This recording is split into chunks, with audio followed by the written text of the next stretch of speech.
Hello, Dadasaheb कोरडे. हा मीच बोलतोय. तुम्ही? मी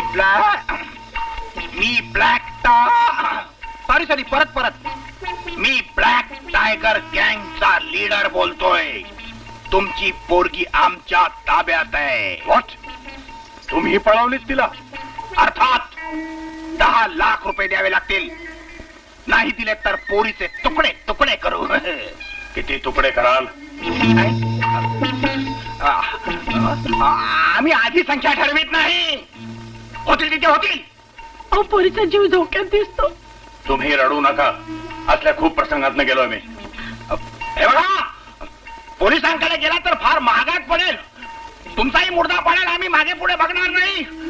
तेव्हा मुकाट्याने 10 लाख रुपये द्या. तुझ्या बापाने ठेवले का 10 लाख रुपये? असं बोलू नका हो, त्यांना ठेवू नका. तुम्ही गप्प बसा हो. अहो तुम्ही पोरीचे बाप आहेत की काय आहेत? मी माझ्या पोरीच्या लग्नात सुद्धा 3 लाखावर एक पै हुंडा देणार नाहीये. अहो पण आम्ही हुंडा मागत नाही. एक पै सुद्धा मिळणार नाही. तुझ्यासारख्या फालतू माणसाशी बोलायला मला वेळ नाहीये. कमाल आहे बापाची.